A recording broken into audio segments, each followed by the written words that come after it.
नमस्कार, स्वागत है आपका बिग न्यूज बिग शो में। मैं हूं आपके साथ Mukesh Rajput. Big news big show में आज भी उन तमाम बड़ी खबरों का जिक्र होगा, विश्लेषण होगा जिनका सीधा सरोकार आपसे है। बिग न्यूज बिग शो में बात हरियाणा की होगी, क्योंकि हरियाणा से एक बड़ी खबर आई है। काफ़ी लंबे समय के इंतज़ार के बाद कांग्रेस ने अब 8 उम्मीदवारों का ऐलान कर दिया है। कांग्रेस के टिकट बंटवारे के बाद अब हरियाणा लोकसभा चुनाव में टक्कर कितनी कड़ी होगी, कांग्रेस के उम्मीदवारों को लेकर भारतीय जनता पार्टी या जो दूसरी पार्टियां इस वक्त चुनाव मैदान में हैं वो क्या कह रही हैं, और हरियाणा में जो चुनाव प्रचार चल रहा है उसमें मुख्यमंत्री नायब सिंह सैनी विधानसभा का चुनाव लड़ रहे हैं और वो लगातार करनाल की जनता से मुखातिब हो रहे हैं, अपनी बात उनको कह रहे हैं, अपनी सरकार की उपलब्धियां गिनवा रहे हैं। वहीं पर पूर्व मुख्यमंत्री मनोहर लाल खट्टर जो करनाल से लोकसभा का चुनाव लड़ रहे हैं, उन्होंने भी आज सोनीपत में रैली की। रैली में क्या कहा, विपक्षी दलों को लेकर किस तरीके से तंज कसा, और लेकिन इसके साथ साथ अगर बात हम प्रधानमंत्री की करें तो प्रधानमंत्री लगातार अपने चुनावी प्रचार को तेज करते जा रहे हैं। एक दिन में 3 राज्यों में प्रचार प्रसार प्रधानमंत्री ने किया। इसमें बंगाल, बिहार में प्रधानमंत्री ने रैली की और वहीं पर उत्तर प्रदेश के बरेली में रोड शो किया। प्रधानमंत्री ने ईवीएम को लेकर विपक्ष को करारा जवाब दिया।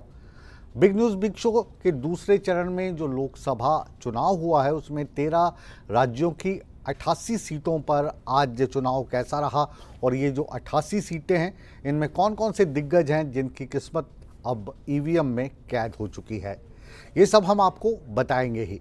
लेकिन बिग न्यूज़ बिग शो की शुरुआत हम करने जा रहे हैं सबसे बड़ी खबर से, और ये खबर सुप्रीम कोर्ट से आई है और ये खबर ईवीएम को लेकर है। ईवीएम लगातार सवालों के घेरे में रही है, विपक्ष लगातार ईवीएम पर सवाल उठाता रहा है, लेकिन अब ईवीएम को लेकर सुप्रीम कोर्ट का सुप्रीम फैसला आ चुका है। यानी जितने भी राजनीतिक दल ईवीएम को लेकर राजनीति कर रहे थे उस पर सुप्रीम कोर्ट की टिप्पणी आ गई है, और इस पर जो भी विवाद चल रहा था वो विवाद अब खत्म हो गया है, आप ये कह सकते हैं। सुप्रीम कोर्ट ने ईवीएम और वीवीपैट पर जितनी भी याचिकाएं थी उन सभी याचिकाओं को खारिज कर दिया है। उन्होंने कहा है कि देश का जो चुनाव है वो ईवीएम से ही होगा, और बैलेट पेपर को लेकर कोर्ट ने अपना रुख साफ किया है। सुप्रीम कोर्ट ने कहा है कि उम्मीदवारों के लिए हमने कुछ नियम बनाए हैं, वो क्या नियम है और कोर्ट ने बैलेट पेपर को लेकर क्या टिप्पणी की है। ईवीएम से चुनाव होंगे, लेकिन इसमें कुछ नियम कायदे क्या कुछ चेंज हुए हैं, ये हम आपको इस रिपोर्ट में दिखाएंगे। और साथ ही साथ हम इस रिपोर्ट में ये भी आपको बताएंगे कि प्रधानमंत्री ने जब ये ईवीएम का सुप्रीम फैसला सुना तो उन्होंने क्या कहा।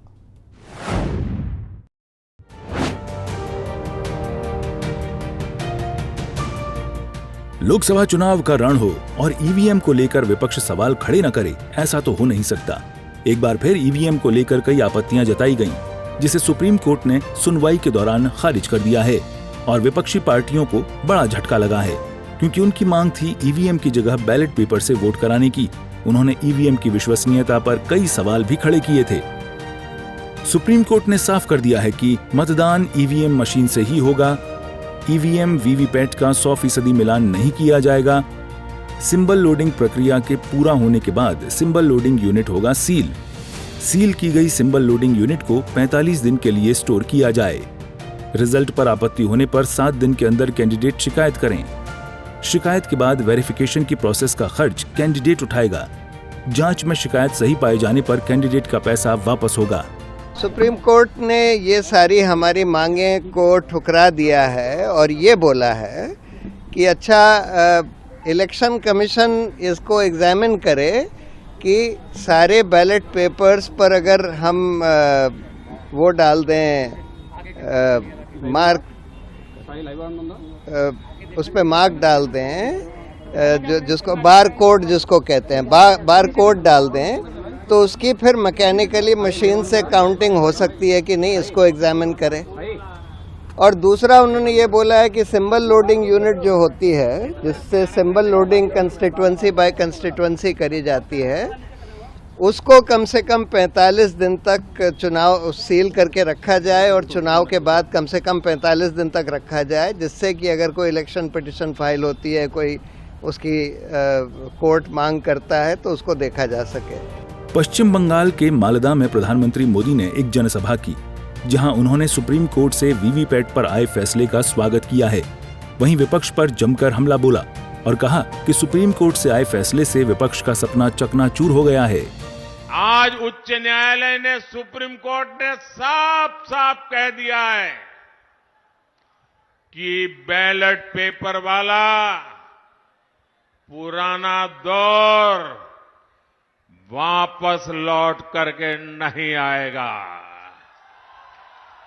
इन्होंने लोकतंत्र के साथ लगातार विश्वासघात करने की कोशिश की है, लेकिन आज इन्हीं लोगों को देश की सर्वोच्च अदालत ने, सुप्रीम कोर्ट ने ऐसा करारा तमाचा मारा है, ऐसा करारा तमाचा मारा है, ये अब मुंह ऊंची करके देख नहीं पाएंगे।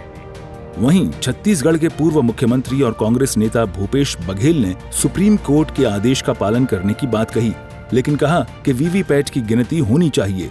अब सुप्रीम कोर्ट के आदेश का हम लोग सब पालन करेंगे, लेकिन होना चाहिए 100% वीवीपैट की गिनती होनी चाहिए। चलिए आपको ये भी समझाते हैं कि वीवीपैट क्या है।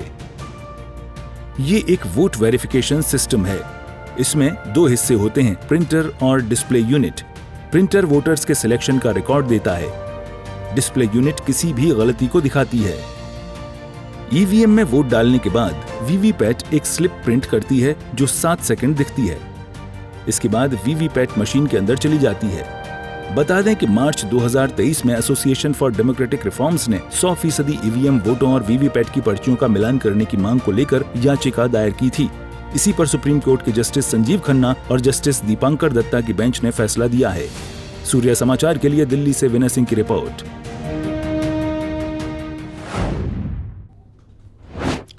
तो सुप्रीम कोर्ट के सुप्रीम फैसले के बाद ईवीएम पर जो विपक्ष टीका टिप्पणी कर रहा था, उसको विराम लग गया है। अब बात करते हैं देश के सबसे बड़े लोकतंत्र में जो पर्व इस वक्त चल रहा है, जो चुनाव चल रहे हैं लोकसभा का, उसके बारे में। 13 राज्यों में 88 सीटों पर मतदान हुआ। इस मतदान में कौन कौन से ऐसे बड़े नेता थे जिनकी किस्मत ईवीएम में कैद हो गई, और ये जो मतदान है इसका प्रतिशत क्या रहा, और चुनावी मैदान में इस में जो नेता जुड़े थे, अभिनेता जुड़े थे, उनमें कौन कौन से खास हैं जिनको आप भी पहचानते हैं और जिन्होंने अपनी एक अलग पहचान बनाई है, वो हम आपको इस रिपोर्ट के ज़रिए दिखाएंगे और आपको बताएंगे कि ये नेता और अभिनेता से नेता बने लोग अब आज चैन की सांस ले रहे होंगे, क्योंकि उनकी किस्मत का ताला अब ईवीएम पे लग चुका है।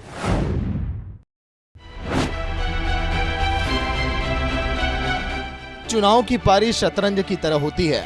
कब और कहां से कौन सा उम्मीदवार मात दे दे, इसका कोई अंदाजा नहीं होता। लेकिन सियासत की दौड़ में कोई भी पीछे नहीं रहना चाहता। हर कोई चाहता है कि इस दौड़ में पहले नंबर पर आकर अपनी जीत का परचम लहराए। तो चलिए अब जान लेते हैं दूसरे चरण के मतदान के बारे में। 26 अप्रैल को दूसरे चरण के लिए मतदान हुआ। देश के 13 राज्यों की 88 सीटों पर वोटिंग हुई। त्रिपुरा और मणिपुर में 76% से ज्यादा मतदान हुआ। छत्तीसगढ़ में 72% से ज्यादा मतदान। पश्चिम बंगाल में 70% से ज्यादा वोटिंग। लोकतंत्र के महापर्व के बीच मतदाताओं में भारी उत्साह देखने को मिला। नोएडा में ओपन हार्ट सर्जरी करवाने वाली 75 वर्षीय मरीज मतदान के लिए मतदान केंद्र एम्बुलेंस से पहुंची। तो वहीं बिहार के कटिहार में शादी के अगले दिन दुल्हन मतदान के लिए पहुंची। उधर पश्चिम बंगाल में दार्जिलिंग में एक वरिष्ठ नागरिक को व्हील चेयर से मतदान केंद्र पहुंचाया गया। वहीं प्रधानमंत्री नरेंद्र मोदी ने दूसरे चरण के लिए हुए मतदान को लेकर भी सोशल मीडिया पर पोस्ट किया। पीएम ने लिखा है कि भारत भर के लोगों का आभार जिन्होंने आज मतदान किया। एनडीए को मिल रहा अद्वितीय समर्थन विपक्ष को भी निराश करने वाला है। मतदाता एनडीए का सुशासन चाहते हैं। युवा और महिला वोटर एनडीए को मजबूत समर्थन दे रहे हैं। तो चलिए अब आपको ये भी बताते हैं कि कौन से बड़े चेहरे जिन्होंने अपने वोट का प्रयोग किया। P Vijayan, Nirmala Sitharaman, Kailash Choudhary, Gajendra Singh Shekhawat, KC Venugopal, Anil K Antony, Prakash Raj, CP Joshi, V Muraleedharan, Vasundhara Raje. अब हम आपको ये भी बता देते हैं कि किन किन बड़े दिग्गजों की किस्मत दांव पर लगी है। मथुरा से हेमा मालिनी, बीजेपी। मेरठ से अरुण गोविल, बीजेपी। अलीगढ़ से सतीश गौतम, बीजेपी। कोटा से ओम बिरला, बीजेपी। जोधपुर से गजेंद्र सिंह शेखावत, बीजेपी। बाड़मेर से कैलाश चौधरी, बीजेपी। गौतम बुद्ध नगर से डॉक्टर महेश शर्मा, बीजेपी। अलीगढ़ से सतीश गौतम, बीजेपी। अलीगढ़ से चौधरी भजन सिंह, सपा। पूर्णिया से संतोष कुशवाहा, जेडीयू। पूर्णिया से पप्पू यादव, अदर। वायनाड से राहुल गांधी, कांग्रेस।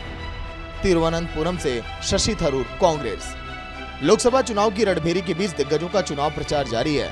चुनाव प्रचार के बीच कौन सी पार्टी जनता का दिल जीत पाएगी वो तो 4 जून को ही पता चलेगा, जब वोटों का पिटारा खुलेगा कि चुनाव में मोदी की गारंटी पर जनता ने भरोसा जताया या कांग्रेस के न्याय पत्र पर। ब्यूरो रिपोर्ट, सूर्या समाचार। तो बिग न्यूज़ बिग शो में आपने देखा कि जो दूसरा चरण था मतदान का वो अब खत्म हो चुका है और अब जो अगला चरण है, तीसरा चरण, वो 7 मई को है। हम आपको बता दें कि 7 मई को 12 राज्यों की 94 सीटों पर मतदान होना है और ये जो चुनाव होना है इसके लिए चुनावी तैयारियां लगातार चल रही हैं और प्रधानमंत्री लगातार अपने प्रचार प्रसार को तेज कर रहे हैं। एक ही दिन में इससे तीसरे चरण के लिए प्रधानमंत्री ने 3 राज्यों में रोड शो किया, रैलियां की। अपनी पूरी ताकत के साथ वो जनता को बार बार कह रहे हैं कि लोकतंत्र का ये जो पर्व है इसमें बढ़ चढ़कर भाग लें।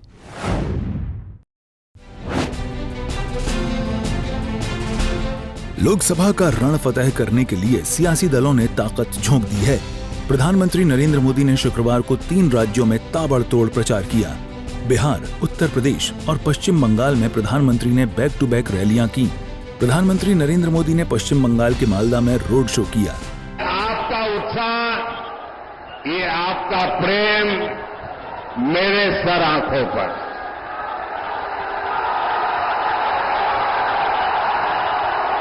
आप इतना प्यार दे रहे हैं, इतना प्यार दे रहे हैं, ऐसा लगता है या तो पिछले जन्म में मैं बंगाल में पैदा हुआ था या तो अगले जन्म में बंगाल की किसी मां के गोद से पैदा होने वाला हूं। बिहार के मुंगेर में विशाल जनसभा को संबोधित करते हुए प्रधानमंत्री ने इंडी गठबंधन पर करारा प्रहार किया।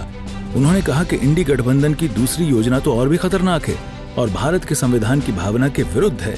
आखिर प्रधानमंत्री किस दूसरी योजना की बात कर रहे थे, सुनिए जरा।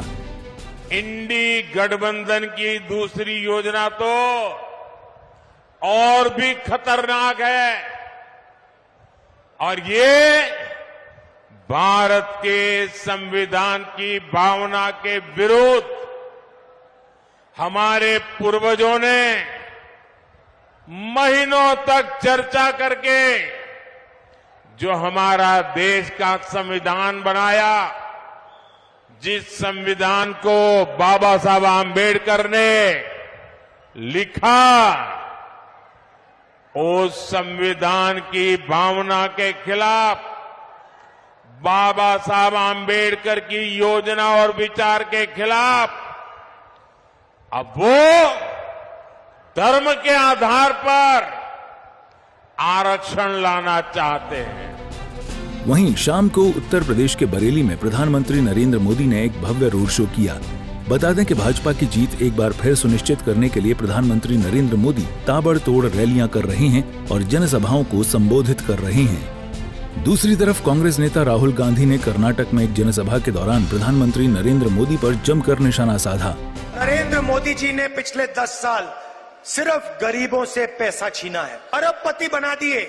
22 लोग हैं जिनके पास उतना ही धन है जितना 70 करोड़ हिंदुस्तानियों के पास है। हिंदुस्तान के 1% लोग 40% धन को कंट्रोल करे बैठे हुए हैं और पिछड़ों, दलितों, आदिवासियों, गरीब, जनरल कास्ट, माइनॉरिटी के लिए कहीं जगह नहीं है।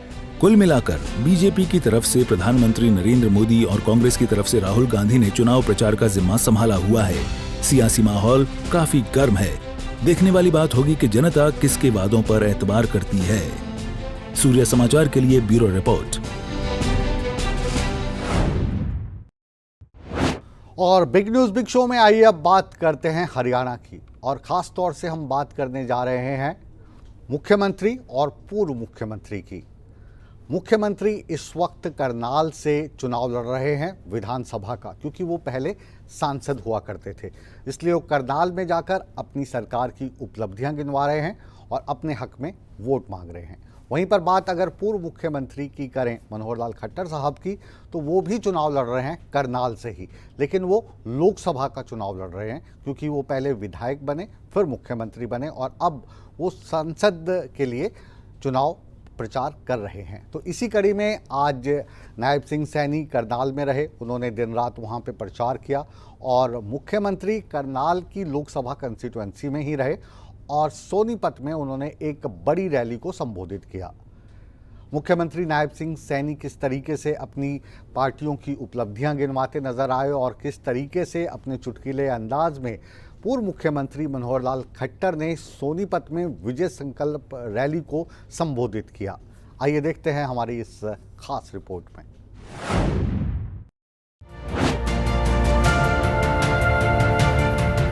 एक तरफ लोकसभा चुनाव की तैयारियां जोरों पर हैं, तो वहीं हरियाणा के मुख्यमंत्री नायब सिंह प्रचार प्रसार में एड़ी चोटी का जोर लगा रहे हैं और जनसंपर्क का कोई भी अवसर नहीं छोड़ रहे हैं।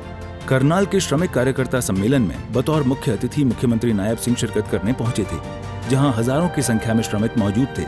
कार्यक्रम के बाद मुख्यमंत्री ने कहा कि प्रदेश के श्रमिक सभी 10 सीटों पर कमल खिलाने के लिए प्रतिबद्ध हैं और इनकी जो मांगे हैं उन्हें डबल इंजन की सरकार जरूर पूरा करेगी। हरियाणा के हमारे श्रमिकों ने एक यहाँ से संकल्प लिया है कि हरियाणा का पूरा श्रमिक, क्योंकि पहली बार है कि नरेंद्र मोदी की सरकार ने गरीब व्यक्ति को मजबूत करने का काम किया है और आज पूरा का पूरा श्रमिक ये संकल्प लिया है कि हम एक एक वोट वो कमल के फूल का बटन दबा करके नरेंद्र मोदी जी को 10 की 10 लोकसभा की सीटें देने का काम करेंगे और उसके लिए दिन रात मेहनत करेंगे। इनकी कुछ मांगे थी, उन मांगों को हमने कहा है कि पीछे भी जब मैं लेबर मिनिस्टर था तब भी इनके कुछ पदाधिकारी हमने उसमें कमेटी में लिए हुए थे और उनके हाथ में जो भी वो योजना बनाते थे उस योजना के आधार के ऊपर उन तक लाभ पहुंचता था और उस बात से ये बहुत संतुष्ट हैं कि हमारी नरेंद्र मोदी की सरकार ने और ये डबल इंजन की सरकार मनोहर लाल जी ने गरीबों के लिए बहुत योजनाएं चला करके उन तक लाभ पहुंचाया। इसके बाद मुख्यमंत्री नायब सिंह अग्रवाल धर्मशाला में बनाए हुए बीजेपी विधानसभा कार्यालय पहुंचे, जहां पर वो कार्यकर्ताओं से रूबरू हुए और उसके बाद उनके साथ मीटिंग करते हुए नजर आए। उन्होंने अपने सफर पर अपने कार्यकर्ताओं से बातचीत की और पीएम मोदी और पूर्व सीएम मनोहर लाल की नीतियों को जन जन तक पहुंचाने के लिए कहा। आज गरीब व्यक्ति, आम व्यक्ति, आज महिला, आज युवा नरेंद्र मोदी जी के साथ। अगर कोई गलत काम करेगा तो ईडी तो जाएगी, ईडी कोई आंखें बंद करके बैठेगी, वो आंखें बंद करके नहीं बैठेगी। अब अगर कोई ये बात बोलता हो मैं कट्टर ईमानदार हूँ और दूसरी तरफ भ्रष्टाचार चल रहा हो तो फिर ईडी तो जाएगी और तो पूछेगी कहाँ से आया कहाँ से नहीं आया।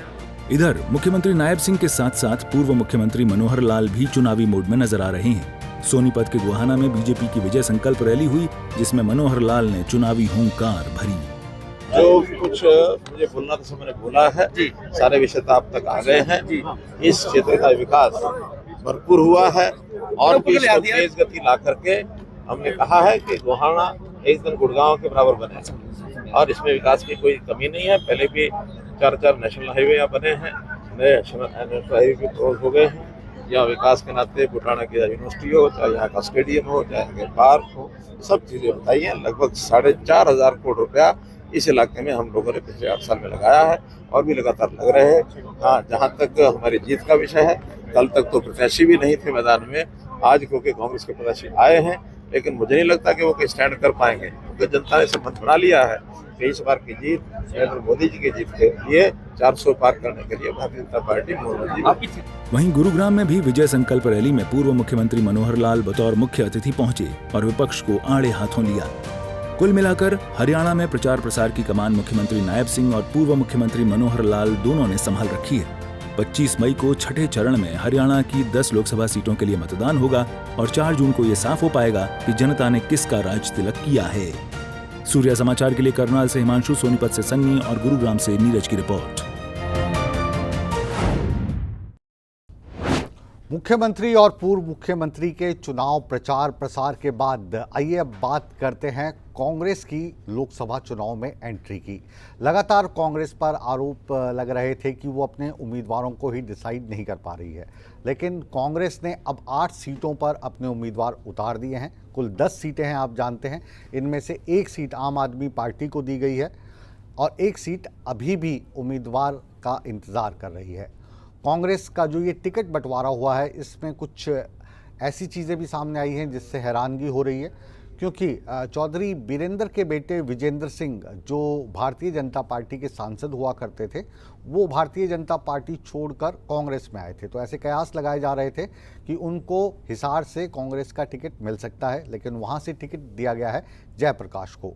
रोहतक से दीपेंद्र हुड्डा, जो भूपेंद्र सिंह हुड्डा के बेटे हैं, वो लोकसभा चुनाव में होंगे। कुमारी शैलजा, जो कांग्रेस की अध्यक्ष रह चुकी हैं, ये सिरसा से चुनाव लड़ेंगी और इनका जो मुकाबला है वो कांग्रेस में, वो भी पहले अध्यक्ष रह चुके हैं, अब भारतीय जनता पार्टी का दामन थाम चुके हैं, अशोक तंवर से होगा।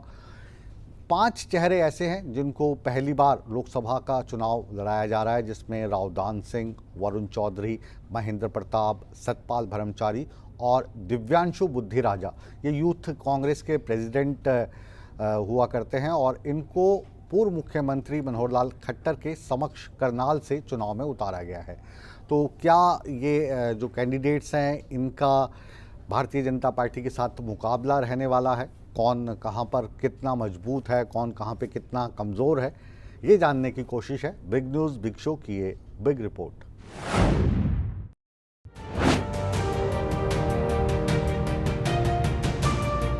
लोकसभा चुनाव को लेकर हरियाणा में भी सियासी पारा हाई है।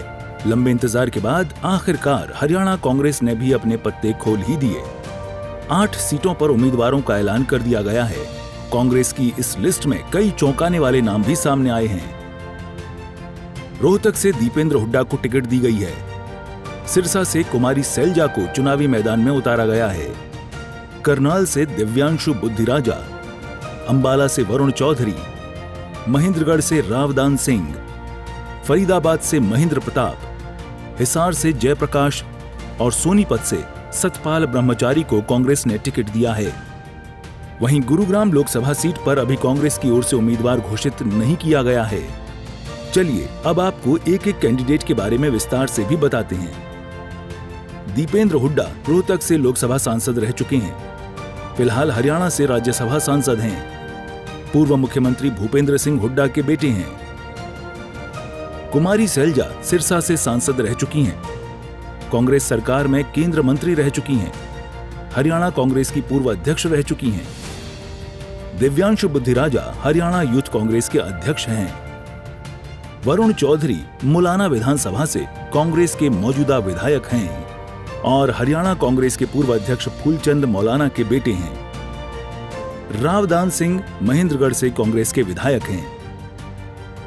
महेंद्र प्रताप हुड्डा सरकार में हरियाणा कैबिनेट मंत्री रह चुके हैं। गुर्जर समाज का एक बड़ा चेहरा माने जाते हैं। जयप्रकाश हिसार से लोकसभा सांसद रह चुके हैं। हाल ही में आदमपुर उपचुनाव में कांग्रेस के उम्मीदवार थे। सतपाल ब्रह्मचारी ब्राह्मण चेहरा हैं। हरिद्वार में 2 और हरियाणा में 3 आश्रम के महंत हैं। जींद इलाके में सतपाल ब्रह्मचारी की अच्छी पकड़ बताई जाती है।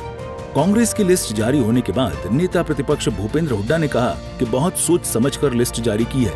वहीं उदय भान ने श्रुति चौधरी बृजेंद्र सिंह का टिकट काटने पर कहा कि जिन लोगों को टिकट नहीं मिला है, आने वाले दिनों में विधानसभा चुनाव और राज्यसभा चुनाव में कहीं न कहीं एडजस्ट किया जाएगा। हरियाणा में छत्तीस बरादरी बना चुके हैं कि आने वाली सरकार कांग्रेस की बनानी है हरियाणा में, और लोकसभा में सारी सीटें कांग्रेस को जिताएंगे। एक सीट अभी बाकी है अभी। हाँ, करेंगे, पार्टी ने फैसला करना करेंगे कि हम सभी की सभी सीटों पर कांग्रेस पार्टी जीत का परचम लहराएगी।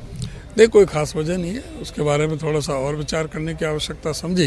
नहीं, वजह नहीं, हर चीज में मंथन किया जाता है, विचार किया जाता है। जो बेहतर कांग्रेस नेतृत्व को लगा उन कैंडिडेट का चयन हुआ है। जिनको नहीं मिल पाया टिकट, वो कांग्रेस के वरिष्ठ नेता हैं, वो मिलकर के काम करेंगे, उनको आगे जिम्मेदारी दी जाएगी। अगर कोई नाराजगी उनमें, अभी 4 महीने पीछे विधानसभा का चुनाव आ रहा है, फिर राज्यसभा के चुनाव भी हैं, और कहीं भी एडजस्ट किया जा सकता है किसी को भी। वहीं टिकट मिलने के बाद कांग्रेस उम्मीदवारों की भी प्रतिक्रियाएं सामने आ रही हैं। कांग्रेस ने जो काम किए हैं उन कार्यों के आधार पर मैं कह सकता हूं कि निश्चित तौर पे कांग्रेस की विजय होगी, और हम 9 में कांग्रेस और 1 में हमारे अलाई उनकी विजय होने वाली है। नहीं, देखिए, तो बंसीलाल जी का परिवार राजनीतिक परिवार है। वो आज से नहीं, बहुत सालों से, दशकों से राजनीति के अंदर एक तरह वर्चस्व रहा है। पीछे चुनाव लड़े थे, लोगों ने साथ दिया था, पार्टी ने मदद की थी। अब हम चुनाव लड़ रहे हैं तो मुझे पूरा भरोसा है उस परिवार से, उन सबसे पूरी तरह से मेरे को मदद मिलेगी और हम चुनाव जीतेंगे। देखिए, जनता मन बना चुकी है भाजपा को हटाने का, देश को बचाने का, देश के लोकतंत्र को बचाने का, देश के संविधान को बचाने का, और खुद को जुमलेबाजी से बचाने का। ये मन जनता बना चुकी है, मेरे कहने से नहीं है। आप जा सकते हैं, जनता से पूछ सकते हैं।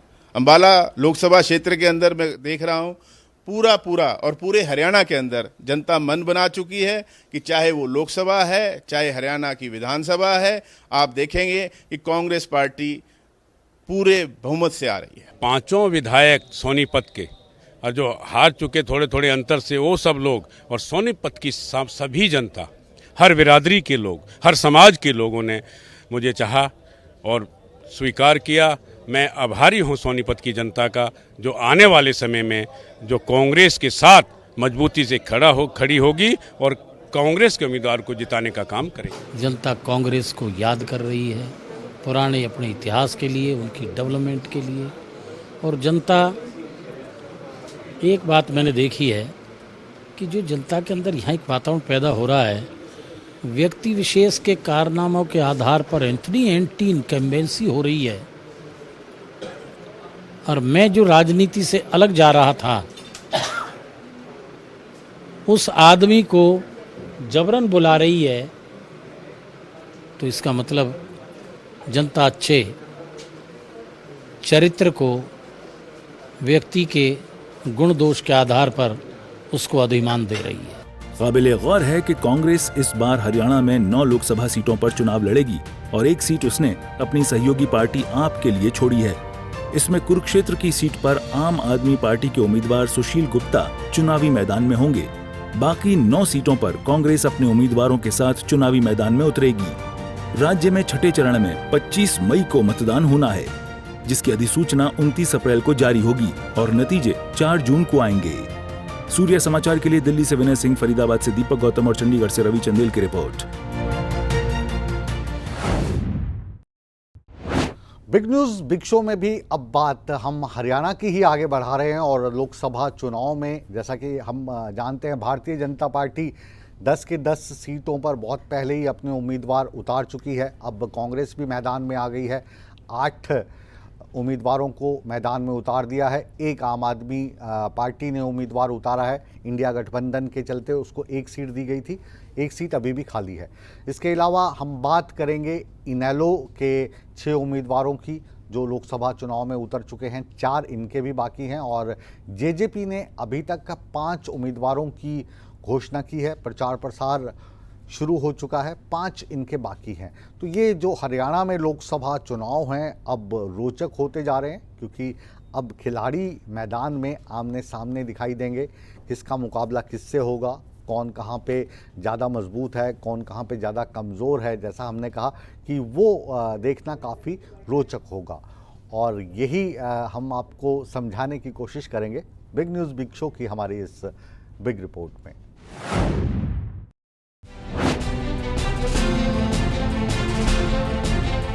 साल 2024 की चुनावी चौसर के बीच हरियाणा में लोकसभा चुनावों की तपिश बढ़ गई है। सूबे में आम आदमी पार्टी के साथ गठबंधन में लोकसभा चुनाव लड़ रही कांग्रेस ने भी आखिर चुनावी मैदान में अपने उम्मीदवार उतार दिए हैं। पार्टी ने सोनीपत लोकसभा सीट से सतपाल ब्रह्मचारी के नाम की घोषणा कर सबको चौंका दिया है। वहीं बीजेपी से कांग्रेस में शामिल हुए हिसार लोकसभा सीट से टिकट की आस लगाए बैठे पूर्व केंद्रीय मंत्री बीरेंद्र सिंह के बेटे बृजेंद्र सिंह को पार्टी ने टिकट न देकर एक बड़ा मैसेज देने का काम किया है। बात करें भिवानी महेंद्रगढ़ लोकसभा सीट की तो कांग्रेस की दिग्गज नेता किरण चौधरी को भी निराशा हाथ लगी है। लगातार दिल्ली दरबार में सोनिया गांधी के आवास पर जाकर अपनी बेटी श्रुति चौधरी के लिए टिकट मांग रही थी, लेकिन कांग्रेस आलाकमान ने भूपेंद्र सिंह हुड्डा कैंप के महेंद्रगढ़ से विधायक रावदान सिंह को टिकट देकर भिवानी महेंद्रगढ़ लोकसभा सीट पर चुनावी समीकरण को एक नई हवा देने का काम किया है। बता दें कि इनेलो की 4, जेजेपी की 5, कांग्रेस की 1 सीट पर पेंच फंसा हुआ है। चलिए अब आपको हरियाणा की 10 लोकसभा सीटों पर किस किस के बीच कड़ा मुकाबला रहने वाला है, इसकी जानकारी देते हैं।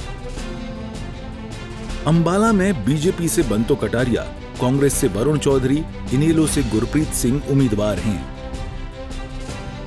कुरुक्षेत्र में बीजेपी से नवीन जिंदल, इनेलो से अभय चौटाला तो सुशील गुप्ता कांग्रेस आप गठबंधन के उम्मीदवार हैं। करनाल में बीजेपी से मनोहर लाल, कांग्रेस से दिव्यांश बुद्धिराजा चुनावी मैदान में हैं।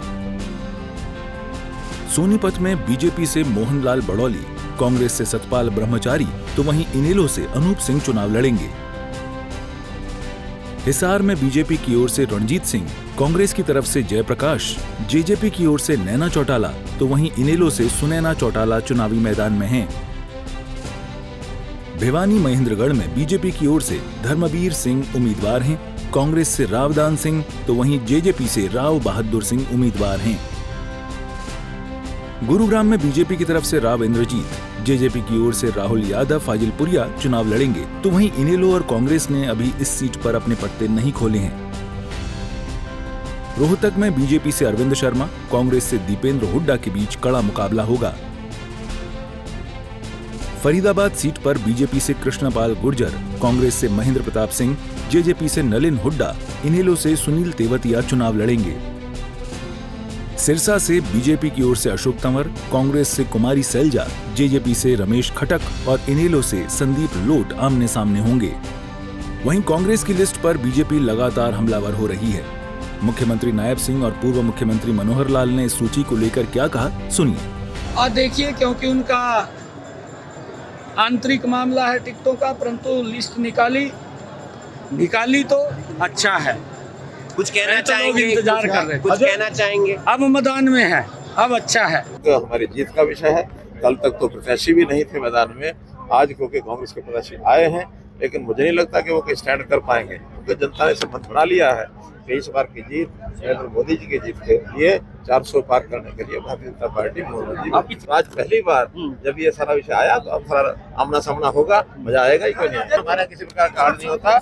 हरियाणा की जनता है और जनता उस नाते से रोल। पूर्व गृह मंत्री अनिल विज ने कांग्रेस की लिस्ट पर तंज कसते हुए कहा कि अब लिस्ट बाहर आने के साथ साथ इनकी लड़ाई भी बाहर आ गई है। वहीं पर्यावरण मंत्री संजय सिंह ने कहा कि कांग्रेस के पास न कोई नीति है न कोई नेता है चुनाव लड़ने के लिए। पूरा महीना लगा है इनको लिस्ट तय करने में और रोज इनकी लड़ाई हुई है। रोज ये घोषणा करते रहे आधिकारिक तौर पर कि शाम तक आ जाएगी, कल आ जाएगी, लेकिन वो कल नहीं आई।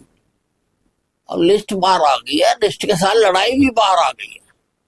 जो लड़ाई अंदर बैठ के दफ्तर में हो रही थी, अब वो सड़कों पर हो रही है, क्योंकि इनकी लड़ाई की जड़ें बहुत गहरी हैं। वो जड़ें अपना असर जरूर दिखाएंगी। प्रदेश में मैं समझता हूँ जिस प्रकार की जब कल जो कांग्रेस की जो सूची आई है उसमें भारतीय जनता पार्टी का स्पष्ट जो जीत दिखाई दे रही है। और मैं समझता हूँ जो उम्मीदवार हैं वो सारे भारतीय जनता पार्टी के उम्मीदवारों से पहले चुनाव हार भी चुके हैं। 2-3 दिन बाद हारने के बाद भी जो चुनावी व्यवस्था होती है, चुनाव लड़ना जरूरी होता है, इसलिए कांग्रेस चुनाव लड़ रही है। बाकी ना कांग्रेस के पास कोई नीति है, ना ही कोई नेता है चुनाव लड़ने के लिए।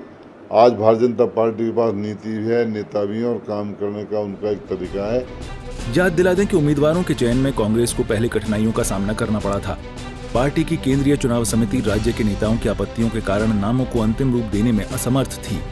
इसके चलते कांग्रेस अध्यक्ष मल्लिकार्जुन खड़गे ने वरिष्ठ नेताओं की एक समिति बनाई थी। सूर्या समाचार के लिए दिल्ली से विनय, सोनीपत से सनी और अंबाला से नरेश की रिपोर्ट।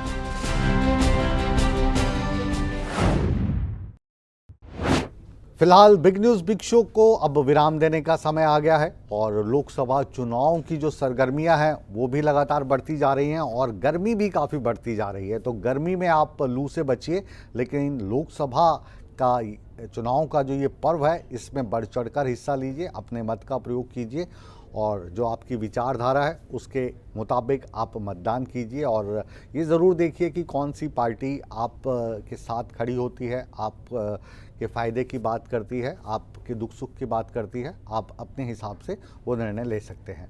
फिलहाल बिग न्यूज़ बिग शो को अब यहीं पर विराम देते हैं, लेकिन कहीं मत जाइए, बने रहिए हमारे साथ, क्योंकि बिग न्यूज़ बिग शो के बाद भी सूर्य समाचार पर खबरों का सिलसिला लगातार जारी है। बने रहे हमारे साथ।